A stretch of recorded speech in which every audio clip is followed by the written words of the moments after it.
ও কহিব বিভাগিয়া যদি বাপ আছে দায়া শুনি মই থাকো সম্প্ৰতি জাত হন্তে হুয়া ভয় লোকে পুণ্য আচৰয় হেন কাল ঈশ্বৰৰ গতি কাৰ কাৰণে ভয় কৰে মানে ভগৱন্তনে কাল কোন ভগৱন্ত সময় কি কাল আৰু ঈশ্বৰে হ'ল কাল জন্মদাতাও তেওঁ পালন কৰোঁতাও সংহাৰ কৰোঁতাও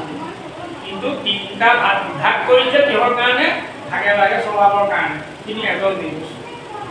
এতিয়া তাতে কৈছে কহিব বিভাগীয় যদি বাবু আছে তাই শুনি মই থাকো সম্প্ৰতি তুমি এইখিনি মোক বিভাগবিলাক বুজাই কোৱা মই কাম কমে শুনিম এতিয়া সেইটোৱে কথা শাস্ত্ৰ শুনিবলৈ মানে এখন এক যোগকান্ত এক ফৰ্ম বুলি আমি কৈছোঁ এক ফৰ্ম হৰিনাম ধৰ্ম কিন্তু একত আমি মানুহ আছোঁ একান্ত মানে যেনেকৈ শুনিব লাগিব আমি যেতিয়া ঈশ্বৰৰ ফল লৈছোঁ তেতিয়া একান্তভাৱে ঈশ্বৰৰ কৰ্মখিনি কৰিব লাগিব জ্ঞান অজ্ঞানয় আন্ধাৰ মাজে স্বয়ং কৰিয়াৰ আছে শান্ত হৈয়া দিব জগতৰ ও তা সম্বাদ কৰি যায় জয় ভৈলাহা তুমি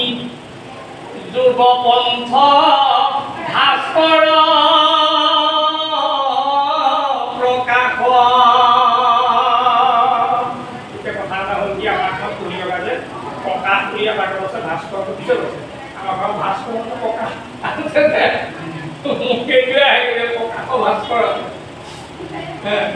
মানে কথাটো হ'ল কি আমি অজ্ঞান ভাৱ আমি সমস্তখিনি মুদি আছো শুই আছো মানে যিখিনি অজ্ঞানত থাকে সেইখিনি শুই থকা কাম নাই জ্ঞানী কোনখিনি যিখিনি ভগৱন্তৰ গুণ নাম শ্ৰৱণ কীৰ্তন যিখিনি তেওঁ গুণ লীলাখিনি থাকে জ্ঞানী আপোনাৰ জ্ঞানীটো জ্ঞানী পোৱা নাই কিন্তু আৰু বাকীখিনি হ'ল অজ্ঞানী এতিয়া অজ্ঞান আন্ধাৰৰ মাজে শয়ন কৰিয়া আছে শান্ত হৈয়া জীৱ জগতৰ জীৱখিনি সদায় অজ্ঞান হৈ আছে তুমি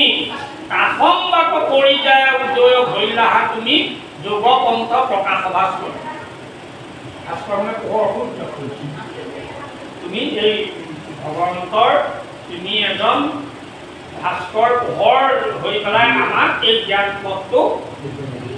দেখুৱাই দিয়া এতেকে জানিও মই বাৰ সমস্তে লোক উদ্ধাৰ কৰিবা কিবা মই ও হৰি মোৰ মহাধন্য আছে অসংখ্যাত পুণ্য হেন প্ৰভু ভৈলাহা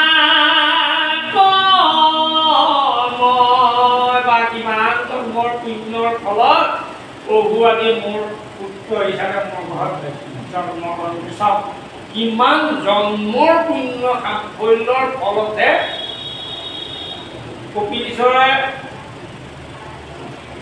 মানে বাপেকৰ নাম আছিলে নামটো পাহৰিলোঁ নহয় বিবাহতী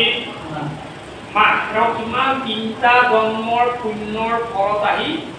এই জন্মত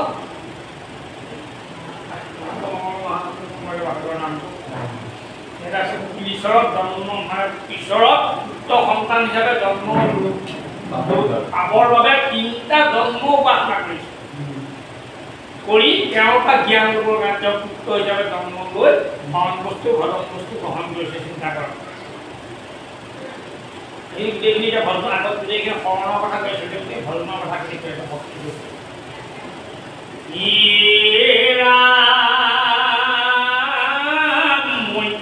বুলন্ত এই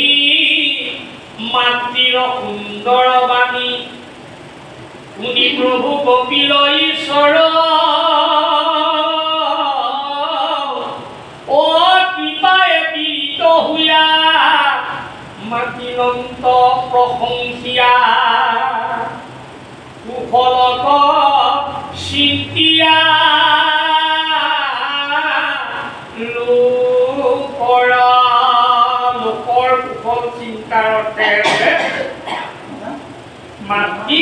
কপিল ঈশ্বৰৰ কথাখিনি ক'লে কাৰ কাৰণে ক'লে আমাৰ কাৰণে মৈত্ৰেয়ে বিদুৰে মৈত্ৰেয়ক সুধি আছে আৰু মৈত্ৰেয়ে বিদুৰক কৈ আছে আৰু সেই কথাখিনি আকৌ ইয়াত 3টা চেপ্টাৰ আহি আছে প্ৰকৃততে পৰীক্ষিতে ৰুক্মিণী সুধি আছে ৰুক্মিণী এটা কাহিনীৰ যোগেদি এতিয়া মৈত্ৰেয় আৰু বিদুৰৰ কাহিনী কৈ আছে যেনেকৈ ঈশ্বৰে বন্ধুসকলে যোৱাৰ সময়ত মৈত্ৰেয়ে কৈ গৈছিল যে বিদুৰক মই আহিব বৰ দেখা নাপালোঁ তুমি মই যে গ'লোঁ তাৰ কথাখিনি বিদুৰক ক'বা এই মৈত্ৰেয়ে গৈ বদলিকা আশ্ৰমত বিদুৰক লগ পাই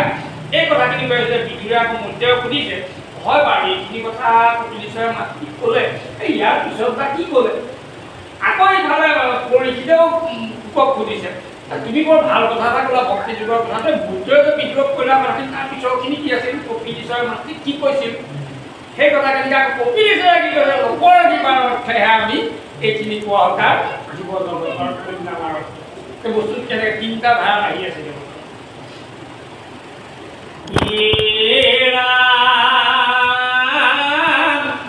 ভগৱন্ত নিগদতি ধন্য ধন্য মহামতী মনুৰ নন্দিনী মোৰ মাও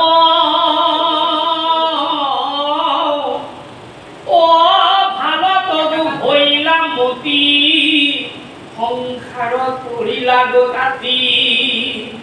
তুষ্ট ভৈলো দেখি তো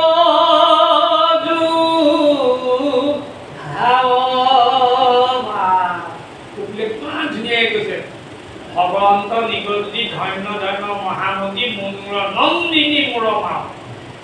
তুমি মনুৰ কন্যা সপৰূপা মনুৰ কন্যা তুমি কিমান ধন্য তুমি মোৰ মা ভাল তদু ভৈলমতী সংসাৰত তুলিলা আতি তদু ভৈলো তুষ্ট ভৈলো দেখি তদু ভাৱ তোমাৰ ভাৱটো দেখি মই সন্তুষ্ট হৈছে তুমি যে এই কথাখিনি জানিবলৈ বিচাৰিছা তাৰ কাৰণে মই ধন্য হৈছোঁ শুনি ভাগিয়াৱে প্ৰশ্নৰ উত্তৰ কহো ভক্তি কোনো বহুবিধ কিন্তু পুৰুষৰ ফল সংকল্প অনুসাৰে ভক্তি নানা মতে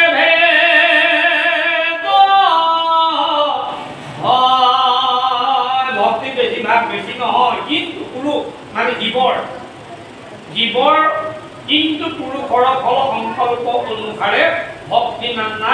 মতে ভেদ হয় জীৱৰ মনৰ সংকল্পৰ কাৰণে ভক্তিবিলাক বেলেগ বেলেগ ধৰণৰ ভক্তি এবিধেই বহুবিধ নহয় ক'ব তাৰ